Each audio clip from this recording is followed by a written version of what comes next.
चलिए शुरू करें। तो आज के क्लास में हम लोग क्या करने वाले हैं, क्विक रिवीजन करेंगे केमिकल रिएक्शंस एंड इक्वेशंस का। ओके, सो आज के इसमें we are going to revise chemical reactions and equations, एक क्विक रिवीजन करेंगे हम लोग। और फिर उसके बाद हम लोग सपोज लेट से थोड़ा बहुत क्वेश्चंस वगैरह देख लेंगे। चलिए शुरुआत करें। Can we start?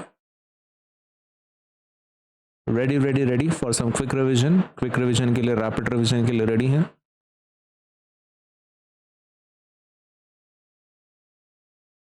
ओके चलिए, रैपिड रिवीजन के लिए रेडी हैं। चलिए शुरुआत करते हैं। तो शुरुआत कहाँ से करेंगे? मेरा नाम अजिंक्य सोलंकी है और मैं साइंस का एजुकेटर ऑन द प्लेटफॉर्म। और आज का जो हमारा टॉपिक है वो मैंने आपको बता दिया, it is chemical reactions and equations का क्विक रिवीजन।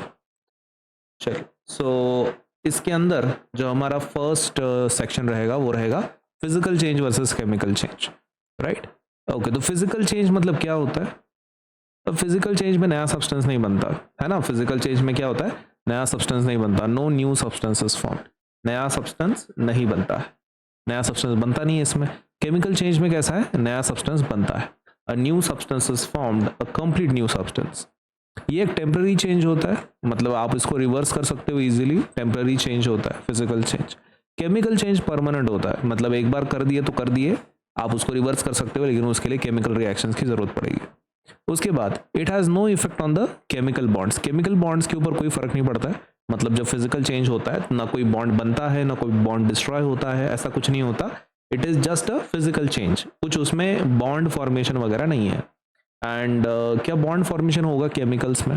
केमिकल चेंज में होगा। केमिकल चेंज में there will be bond formation वगैरह, वो सब होगा। क्या ये रिवर्सिबल है physical change? Yes, as it is a temporary change it is reversible. Temporary change है तो रिवर्सिबल भी पॉसिबल है। क्या केमिकल चेंज में भी रिवर्सिबल होता है? नहीं, it is irreversible. Chemical change कैसा रहता है? इरिवर्सिबल रहता है, उसको हम लोग रिवर्स नहीं कर सकते। अगर आपको करना है तो फिर आपको बहुत सारे केमिकल रिएक्शंस करना पड़ेगा, तब जाके होगा। तो these are the basic differences between physical change and chemical change.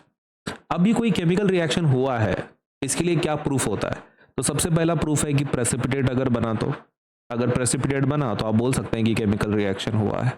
अगर कलर चेंज हुआ है तब भी आप बोल सकते हैं कि क्या है? केमिकल रिएक्शन हुआ है। अगर कोई एवोल्यूशन ऑफ गैस होता है, गैस रिलीज होती है, तो तब भी आप बोल सकते हैं change in state, even that is one of the एक प्रूफ कि आप बोल सकते हैं केमिकल रिएक्शन हुआ है। और टेम्परेचर अगर चेंज होता है, तो मतलब एंडोथर्मिक एक्सोथर्मिक ऐसा कुछ होता है, तो तब भी आप बोल सकते हैं केमिकल रिएक्शन हुआ है।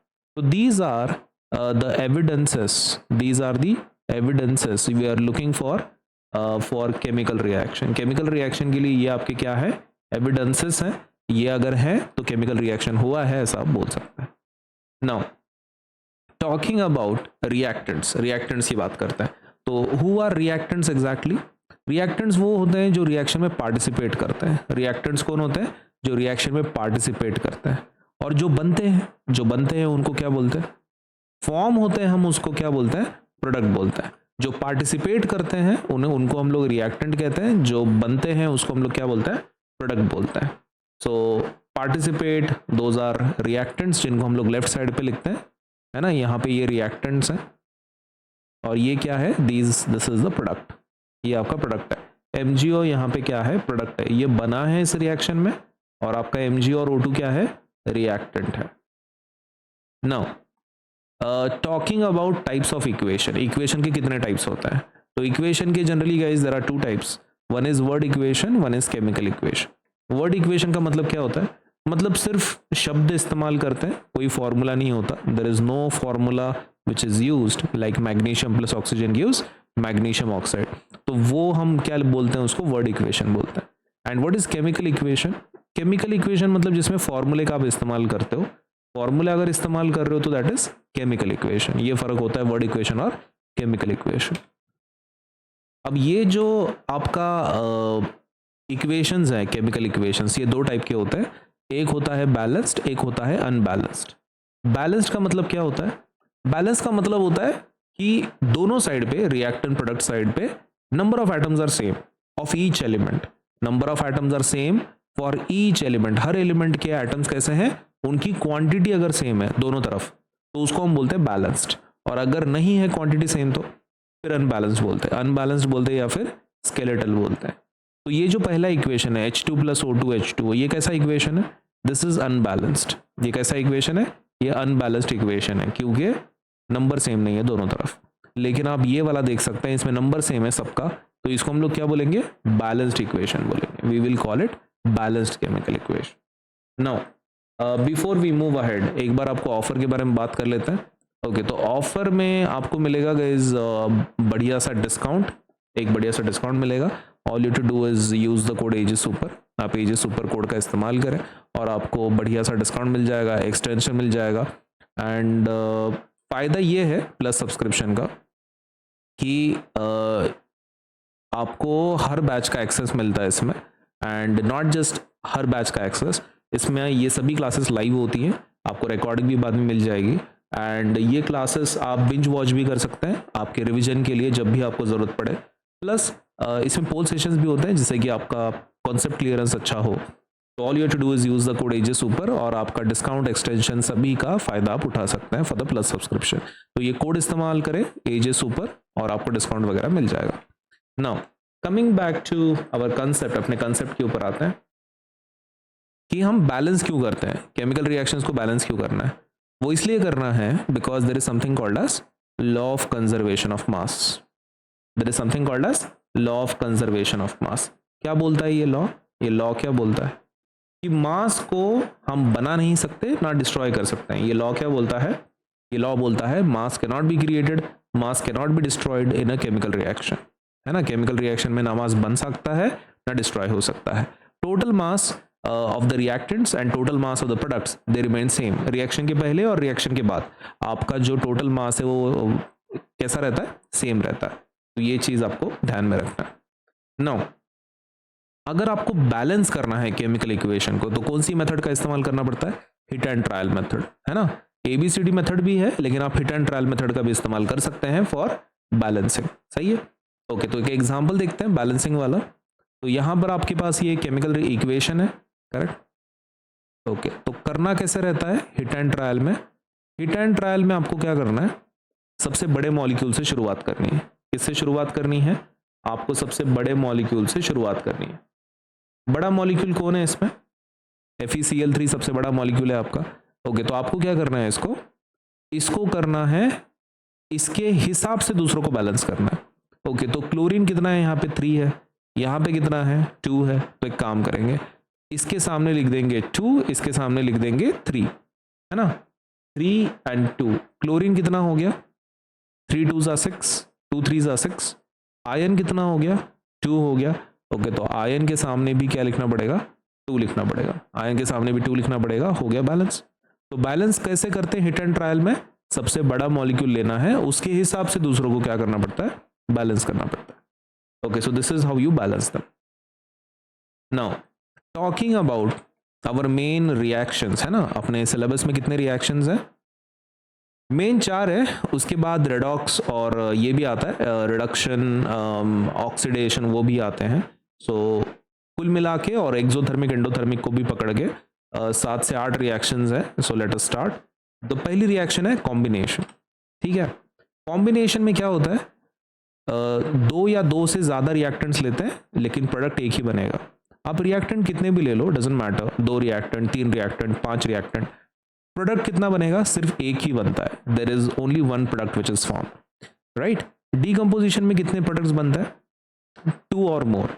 एक रिएक्टेंट रहता है, 2 और मोर प्रोडक्ट्स बनते हैं इन डीकम्पोजिशन। उसके बाद कॉम्बिनेशन का जो तरीका है लिखने का वो कुछ ऐसा है, A + B gives AB, A + B gives AB। इसका मतलब है तुम रिएक्टेंट कितने भी लो, प्रोडक्ट कितना बनेगा? एक ही बनेगा। डीकम्पोजिशन का फॉर्मेट कैसे है? AB will give you A + B। आपको यहाँ पे एनर्जी देना पड़ता है तब जाके वो डिवाइड होता है into A + B। Combination reaction mostly कैसे रहते हैं? एक्सोथर्मिक, मतलब इसमें एनर्जी रिलीज होती है, मोस्टली एक्सोथर्मिक रहता है। और डीकम्पोजिशन कैसा रहता है? डीकम्पोजिशन मोस्टली रहता है एंडोथर्मिक, हमेशा एंडोथर्मिक रहता है मोस्टली बिकॉज एनर्जी एब्जॉर्ब करता है। तो कुछ एग्जांपल देखते हैं हम लोग कॉम्बिनेशन के। Calcium oxide plus water, calcium oxide plus water क्या मिलता है आपको? कैल्शियम हाइड्रोक्साइड मिलता है ना। कैल्शियम ऑक्साइड प्लस वाटर क्या मिलता है? कैल्शियम हाइड्रोक्साइड मिलता है। क्या इसमें हीट रिलीज हो रही है? क्या इसमें हीट रिलीज हो रही है? यस। तो इसलिए ये एक्सोथर्मिक भी है, एक्सोथर्मिक भी है, कॉम्बिनेशन भी है, क्योंकि एक ही प्रोडक्ट बना है। Burning of coal, burning of coal में कार्बन किसके साथ कंबाइन करता है? ऑक्सीजन के साथ, और क्या बनाता है? CO2 बनाता है। और ये जो CO2 है सिंगल प्रोडक्ट है, तो कॉम्बिनेशन रिएक्शन हो गया। क्या ये भी कॉम्बिनेशन है? Hydrogen plus oxygen gives H2O। Yes, ये भी कॉम्बिनेशन में आएगा क्योंकि एक ही प्रोडक्ट बन रहा है। तो आंसर क्या रहेगा फॉर ऑल ऑफ दिस? ये सभी किसके टाइप्स हैं? कॉम्बिनेशन के टाइप्स हैं। नाउ एक्सोथर्मिक के कुछ एग्जाम्पल दिए बुक में। One of the first example for exothermic means, exothermic का मतलब क्या होता है? डेफिनेशन आएगा एग्जाम में, what is exothermic reaction. What is exothermic reaction? Exothermic reaction जिसमें एनर्जी क्या होती है? एनर्जी क्या होती है? रिलीज होती है। एनर्जी क्या होती है? रिलीज होती है। तो एनर्जी अगर रिलीज होती है तो हम उसे क्या कहते हैं? हम उसे एक्सोथर्मिक कहते हैं, है ना। अब यहाँ पे आप देख सकते हैं burning of natural gas. Natural gas अगर आप जला रहे हो, जैसे कि आपका मीथेन हो गया, ऑक्सीजन के साथ कंबाइन हो रहा है, तो क्या बन रहा है? CO2 H2O। क्या ये कॉम्बिनेशन है? नहीं, लेकिन ये एक्सोथर्मिक है ना। ये कॉम्बिनेशन नहीं है, लेकिन कैसी है? एक्सोथर्मिक है। यहाँ पे आपका जो कार्बन है वो ऑक्सीजन के साथ रिएक्शन करता है, और हाइड्रोजन भी ऑक्सीजन के साथ रिएक्शन करता है। कार्बन भी ऑक्सीजन के साथ रिएक्शन करेगा, CO2 बनाएगा, और हाइड्रोजन भी ऑक्सीजन के साथ रिएक्शन करके H2O बनाएगा। नाउ रेस्पिरेशन की बात करते हैं। What is respiration? रेस्पिरेशन में खाने से एनर्जी बनाई जाती है, तो वो भी एक्सोथर्मिक है क्योंकि एनर्जी रिलीज होती है। And the last is decomposition of vegetable matter. तो ये तीनों किस में आते हैं? आपके एक्सोथर्मिक में आते हैं। नाउ ये रिएक्शन बुक में दी है मैग्नीशियम रिबन की। तो इसमें किसको जलाते हैं हम लोग? मैग्नीशियम को जलाते हैं, है ना। तो क्या प्रोडक्ट बनेगा? मैग्नीशियम को जलाने के बाद क्या प्रोडक्ट बनेगा? तो वी विल गेट MgO। हमको क्या मिलेगा? MgO मिलेगा। क्या ये कॉम्बिनेशन है? यस। क्या ये एक्सोथर्मिक है? यस, क्योंकि इसमें एनर्जी रिलीज होती है। ओके, और इसमें जो फ्लेम निकलती है, फ्लेम का कलर क्या होता है? फ्लेम का कलर क्या होता है? तो वो भी वाइट ही होता है ना। फ्लेम का कलर भी क्या होता है? वाइट ही होता है with the release of energy. Energy release होती है, लेकिन जो आपका फ्लेम है उसका कलर भी क्या होगा? वाइट ही होगा। Now talking about types of chemical reactions, है ना। दूसरा रिएक्शन देखते हैं अभी, and that will be decomposition. हाँ, और एक चीज आपको ध्यान में रखना है, मैग्नीशियम रिबन को यूज करने के पहले हम उसको सैंड पेपर से घिस देते हैं, है ना। सैंड पेपर से क्या करते हैं हम लोग? उसको घिसते हैं बिफोर हम उसको क्या करें? जलाएं। और क्यों ऐसा करते हैं? क्यों ऐसा करते हैं? वो इसलिए क्योंकि उसके ऊपर किसका लेयर होता है? आपके मैग्नीशियम के ऊपर किस चीज का लेयर होता है? तो मैग्नीशियम के ऊपर लेयर होता है मैग्नीशियम ऑक्साइड का, है ना। MgO का लेयर होता है आपके मैग्नीशियम रिबन पे। तो उसको रिमूव करने के लिए आपको सैंड पेपर का इस्तेमाल करना पड़ता है। Now talking about decomposition reaction, अभी डीकम्पोजिशन रिएक्शंस की बात करते हैं। अब ये जो डीकम्पोजिशन रिएक्शंस हैं, इसमें आपको एनर्जी देनी है, और एनर्जी देने के बाद प्रोडक्ट्स बनते हैं। तो यहाँ पे आप देख सकते हैं FeSO4 किस में कन्वर्ट होता है? FeSO4 किस में कन्वर्ट होता है? FeSO4 Fe2O3 में होगा, SO2 एंड SO3, 3 प्रोडक्ट्स बनते हैं। और आपका पानी किस में डिस्ट्रीब्यूट होगा? Into H2 and O2। AgCl will divide into Ag and Cl2, right. ये तीनों अलग अलग टाइप्स हैं। पहले इसमें कौन सी एनर्जी का इस्तेमाल हुआ है? हीट का। तो इसको हम लोग क्या बोलते हैं? हम इसको बोलते हैं थर्मोलिटिक डिकम्पोजिशन रिएक्शन, है ना। थर्मोलिटिक बोलते हैं इसको क्योंकि हीट का इस्तेमाल हो रहा है। इसमें किसका इस्तेमाल किया तुमने? इलेक्ट्रिसिटी का। तो this will be electrolytic, electrolytic. और यहाँ पे आपने सनलाइट का यूज किया है ना। तो इसको हम लोग क्या बोलेंगे? Photolytic, photolytic. Okay, so photolytic decomposition reaction, electrolytic decomposition reaction and thermolytic decomposition reaction, right. तो थर्मल डिकम्पोजिशन रिएक्शन, आप उसको थर्मल डिकम्पोजिशन रिएक्शन भी बोल सकते हैं, ठीक है। थर्मल डिकम्पोजिशन रिएक्शन, ये आपका इलेक्ट्रोलिटिक क्योंकि इलेक्ट्रिसिटी का यूज किया है। और तीसरा है फोटोलिटिक क्योंकि आपने सनलाइट का इस्तेमाल किया है। तो फोटोलिटिक डिकम्पोजिशन रिएक्शन आप बोल सकते हैं। Now comes the most important reaction, और वो है सिंगल डिस्प्लेसमेंट रिएक्शंस। ये बहुत इंपॉर्टेंट है, SD रिएक्शंस। तो सिंगल डिस्प्लेसमेंट रिएक्शंस जो हैं वो काम करती हैं रिएक्टिविटी के ऊपर। मतलब जितना हाईली रिएक्टिव एलिमेंट हो तो लो रिएक्टिव एलिमेंट को डिस्प्लेस कर सकता है, हटा सकता है। Okay, so what is displacement reaction? It's a type of reaction in which more reactive element displaces less reactive element from the compound. उसको हम लोग क्या बोलते हैं? सिंगल डिस्प्लेसमेंट रिएक्शन बोलते हैं, राइट। अब इसमें देख सकते हैं आप, ए किसको डिस्प्लेस कर रहा है, बी को डिस्प्लेस कर रहा है, ए किसको डिस्प्लेस कर रहा है, बी को डिस्प्लेस कर रहा है, और फिर आपका ए सी प्लस बी बनेगा। Now this is called single displacement reaction, correct. Now इसका एक एग्जांपल देखते हैं हम लोग, एग्जांपल देखते हैं।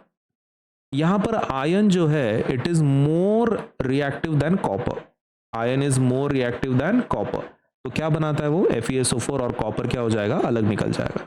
वैसे ही जिंक कॉपर को डिस्प्लेस कर सकता है, zinc is also powerful as compare to Cu, and Pb is also more reactive as compare to Cu। तो प्रोडक्ट्स आपके बनेंगे FeSO4, ZnSO4, PbCl2, और आपके प्रोडक्ट्स में और कौन मिलेगा आपको, Cu। यहाँ पे कौन डिस्प्लेस हो रहा है, copper is getting displaced, who is getting displaced, copper is getting displaced, in this all scenario copper displace हो रहा है। तो क्या इसके लिए टेबल याद करना जरूरी है जो अपने बुक में मेंशन्ड है, तो yes you need to memorise the table जो बुक में मेंशन्ड है, तो उसके हिसाब से अच्छे से याद रखें कि ऊपर कौन है, नीचे के एलिमेंट्स कौन से हैं, all those. Now coming back to, ये अपनी पूरी लिस्ट है, पोटेशियम सबसे रिएक्टिव है, फिर सोडियम, फिर calcium, magnesium, aluminium, zinc, iron, lead, hydrogen, copper, mercury, silver and gold. तो सबसे लेस रिएक्टिव कौन है, सिल्वर, गोल्ड। सबसे हाईली रिएक्टिव एलिमेंट्स कौन से हैं, एकदम हाई लेवल पे, तो that is potassium, sodium and calcium, right. Now talking about हमारे लास्ट वाले रिएक्शन जिसको हम लोग बोलते हैं डबल डिस्प्लेसमेंट। डबल डिस्प्लेसमेंट में कितनी बार डिस्प्लेसमेंट होगा, 2 बार, it will be actually happening twice. तो दोनों एक्सचेंज करते हैं, let me tell you how this reaction works. यहाँ पर ए के ऊपर कौन सा साइन होगा, ए के ऊपर कौन सा साइन होगा, प्लस, ए के ऊपर कौन सा साइन होगा, प्लस, और बी के ऊपर साइन कौन सा होगा, माइनस। सी के ऊपर साइन कौन सा होगा, प्लस, और डी के ऊपर साइन कौन सा होगा, माइनस। तो आपका ये ए किसके साथ कंबाइन करेगा, ये आपका ए जो प्लस है किसके साथ कंबाइन करेगा, समबडी हु इज नेगेटिव, तो दैट विल बी AD बनाएगा, और ये आपका बी किसके साथ कंबाइन करेगा, सी के साथ BC बनाएगा। Okay, so that will be the answer, है ना। इसी तरीके से हमको ये रिएक्शन को समझ के लेना पड़ेगा। ये वाली किसको लिया है हमने, सोडियम सल्फेट, और किसको लिया है, बेरियम क्लोराइड को एक लिया है। उसके बाद तो इनकी रिएक्शन देख लेते हैं हम लोग। सोडियम के ऊपर कौन सा साइन है, सोडियम के ऊपर कौन सा साइन है, पॉजिटिव। सल्फेट के ऊपर कौन सा साइन है, नेगेटिव, करेक्ट, यहां तक ठीक। आपके बेरियम के ऊपर कौन सा साइन है, प्लस का, और क्लोरीन के ऊपर कौन सा है, नेगेटिव का। अब ये सोडियम किसके साथ कंबाइन करेगा, ये सोडियम किसके साथ कंबाइन करेगा, समबडी हु इज नेगेटिव, है ना, समबडी हु इज नेगेटिव, और वो नेगेटिव कौन है, क्लोरीन, है ना। क्या बनाएगा, क्या बनाएगा, NaCl बनाएगा। और बेरियम किसके साथ कंबाइन करेगा, सल्फेट के साथ, है ना। बेरियम किसके साथ कंबाइन करेगा, सल्फेट के साथ, क्या बनाएगा, BaSO4। आप देख सकते हैं BaSO4 कैसा है, पानी में सोल्यूबल नहीं है। NaCl है सोल्यूबल पानी में, लेकिन BaSO4 नहीं है। हम इसको क्या बोलते हैं, वी कॉल इट प्रेसिपिटेट, हम इसको क्या बोलते हैं, प्रेसिपिटेट बोलते हैं। This is the precipitate. Colour क्या है इसका, कलर इज वाइट, ये जो दिख रहा है ना आपको, दिस इज वाइट प्रेसिपिटेट। नाम क्या है इसका, बेरियम सल्फेट। ओके, तो प्रेसिपिटेट मतलब क्या होता है, इनसोल्यूबल सॉलिड, मतलब जो डिसॉल्व नहीं होता, हम उसको क्या बोलते हैं, प्रेसिपिटेट बोलते हैं। Now talking about one more reaction which is nothing but redox reaction. Redox reaction के बारे में बात करते हैं। So what is redox reaction, तो इसमें 2 चीजें होती हैं, ऑक्सीडेशन भी होता है, रिडक्शन भी होता है। क्वेश्चन ये है कि ऑक्सीडेशन मतलब क्या। Okay, so what do you mean by oxidation, addition of oxygen या फिर रिमूवल ऑफ हाइड्रोजन, दोनों ही चलेगा। ऑक्सीडेशन में क्या रहता है, ऑक्सीडेशन मतलब एडिशन ऑफ ऑक्सीजन या फिर removal of hydrogen. It can also be reduction, reduction भी हो सकता है। रिडक्शन का डेफिनेशन क्या है आपके, एडिशन ऑफ हाइड्रोजन या फिर रिमूवल ऑफ ऑक्सीजन, कुछ भी हो सकता है। अब यहाँ पे एग्जाम्पल देखते हैं हम लोग, एक एग्जाम्पल देखते हैं, उसके सिवा नहीं समझ में आएगा। अभी इसके पास ऑक्सीजन है, करेक्ट। ओके, कौन सा एजेंट होगा ये, विच एजेंट इज दिस, तो ये होगा ऑक्सीडाइजिंग एजेंट। ये कौन सा एजेंट होगा, ये ऑक्सीडाइजिंग एजेंट होगा, है ना, क्योंकि उसके पास ऑक्सीजन है दूसरों को देने के लिए, तो ऑक्सीडाइजिंग एजेंट होगा। नाउ ये ऑक्सीजन सामने वाले को देगा, कार्बन को, करेक्ट। कार्बन क्या हो गया फिर, कार्बन कौन सा एजेंट हो गया, कार्बन हो गया रिड्यूसिंग एजेंट। कार्बन कौन सा हो गया, रिड्यूसिंग एजेंट। कार्बन कौन सा एजेंट हो गया, रिड्यूसिंग एजेंट हो गया। Now who will oxidising agent के साथ क्या होता है, उसका ऑक्सीजन दूसरे के पास चला जाएगा, ये ऑक्सीजन किसके पास जाने वाला है, कार्बन के पास जाने वाला है, तो इसलिए हम इसको क्या बोलेंगे, इसके साथ होगा रिडक्शन, है ना। ऑक्सीडाइजिंग एजेंट के साथ क्या होता है, रिडक्शन होता है, और रिड्यूसिंग एजेंट के साथ क्या होगा, उसके साथ होगा ऑक्सीडेशन, उसके साथ क्या होगा, ऑक्सीडेशन होगा, उसके साथ क्या होगा, ऑक्सीडेशन होगा। यहाँ तक ठीक? ओके, तो ये चीज़ आपको ध्यान में रखना है। आपको एग्जाम में बस एक रिएक्शन देंगे आपको वो, और वो आपको पूछेंगे identify reducing agent, oxidising agent, reduction किसके साथ हो रहा है, ऑक्सीडेशन किसके साथ हो रहा है, तो ये एग्जाम्पल्स आपको बुक के करके जाने हैं। Now finally they will ask you the definition of redox. Redox का डेफिनेशन क्या है, तो रेडॉक्स का डेफिनेशन ये है, it's a chemical reaction in which oxidation reduction happens together, साथ में होता है। रिडक्शन ऑक्सीडेशन हमेशा साथ में होता है, और साथ में जब होगा तो हम उसका नाम क्या दिए हैं, redox. Red for reduction, ox for oxidation, तो रेडॉक्स रिएक्शन बोलते हैं उसको। अब ये जो ऑक्सीडेशन रिडक्शन है, इसके कुछ एप्लीकेशंस बुक में दिए हैं। One of the first application given is corrosion, corrosion के बारे में दिया है, राइट। Now before we see this corrosion वाला पार्ट, एक बार ऑफर के बारे में बात कर लेते हैं, and then we will again come back to this. तो करोजन में जाने के पहले एक बार ऑफर के बारे में बात कर लेते हैं। ऑफर के बारे में आपको पहले बता दिया है मैंने, लेकिन फिर भी शॉर्ट में फिर से बता देते हैं। तो ऑफर कुछ ये चल रही है कि आपको डिस्काउंट मिलेगा, and you will also have some extension. आपको बस काम करना है, एजे सुपर कोड का इस्तेमाल करना है, और आपको डिस्काउंट भी मिलेगा, एक्सटेंशन भी मिलेगा, फ़ायदा उठाना है बस, ठीक है। So use this code so that you can apply for plus subscription, जिसमें आपको हर बैच का एक्सेस मिलेगा। ये सभी क्लासेस रेगुलर कंडक्ट की जाती हैं, लाइव क्लासेस होती हैं, आपको रिकॉर्डिंग भी मिलेगा इसका, एंड इसमें पोल सेशंस भी होते हैं, डाउट सॉल्विंग सेशंस भी होते हैं, जिससे कि आपका कंसेप्ट क्लियरेंस हो। सो फायदा उठाएं, एजे सुपर कोड यूज़ करें and as a part of discount. Now coming back to our applications, है ना, रेडॉक्स के एप्लीकेशंस। तो रेडॉक्स का पहला एप्लीकेशन है करोजन। करोजन मतलब क्या होता है, इसमें आपका मेटल के ऊपर अटैक होता है। आपके मेटल के ऊपर क्या होता है, अटैक होता है। आपके मेटल के ऊपर क्या होता है, अटैक होता है। कौन अटैक करता है, कुछ भी हो सकता है आपके एनवायरनमेंट में, जैसे कि मॉइस्चर, एसिड, गैसेस। आपके एनवायरनमेंट में जो भी मटेरियल्स हैं आपके मेटल्स के ऊपर अटैक कर रहे हैं, और आपके मेटल को क्या कर रहे हैं, खराब कर रहे हैं। मतलब in short it is the gradual destruction. आपका मेटल का क्या हो रहा है, डिस्ट्रक्शन हो रहा है। एग्जाम्पल्स, आयरन को ले लो, कॉपर को ले लो, सिल्वर को ले लो। आपका अगर हम आयरन की बात करें, आयरन की, तो आयरन का जो करोजन है उसके लिए स्पेशल नाम है, वी कॉल इट रस्टिंग। ये किसका एग्जाम्पल है, ये जो यहाँ पे दिख रहा है आपके सामने, ये रस्टिंग का एग्जाम्पल है। तो आयरन कौन से कलर का हो जाता है रस्टिंग में, रेड ब्राउन, है ना, रेड ब्राउन कलर का हो जाता है। ये आपको ध्यान में रखना है, रेड ब्राउन कलर का हो जाता है। This is suppose to be understood, ठीक है। Okay, now talking about something else, कुछ और एक पॉइंट के बारे में बात कर लेते हैं, और वो ये है कि आपका जो ये है सेकंड वाला है, दिस इज कॉपर, है ना, ये कॉपर है। कॉपर भी सपोज इसका भी रस्टिंग होता है, और मतलब इसको रस्टिंग वर्ड यूज़ नहीं करते हम लोग, करोजन वर्ड यूज़ करते हैं। तो कॉपर का भी होता है जिसमें वो हरे कलर का हो जाता है ना।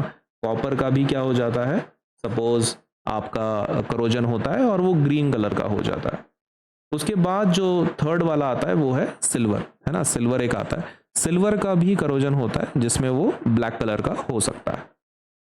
Now coming back to our rancidity, rancidity के ऊपर आता है। रैंसिडिटी के अंदर कैसा है ना कि आपका जो खाना है वो खराब हो जाता है। फैट्स एंड ऑयल्स क्या हो जाते हैं आपके, खराब हो जाते हैं। आपके खाने के अंदर फैट्स एंड ऑयल्स होते हैं। ऐसा कोई भी खाना अगर आप हवा में रख दो तो खराब हो जाता है। जैसे कि अगर आप दोपहर में खाना बाहर रख दो, अगर उसमें फैट्स एंड ऑयल्स है तो खाना क्या हो जाता है आपका, खराब हो जाता है। उस खराब होने की प्रोसेस को हम लोग बोलते हैं rancidity, we call it rancidity.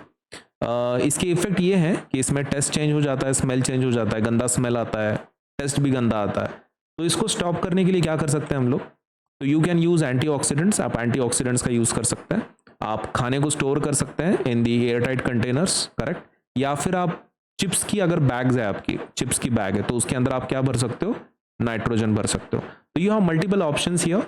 Either you can use antioxidants chemicals to stop the oxidation. Airtight containers का आप इस्तेमाल कर सकते हैं।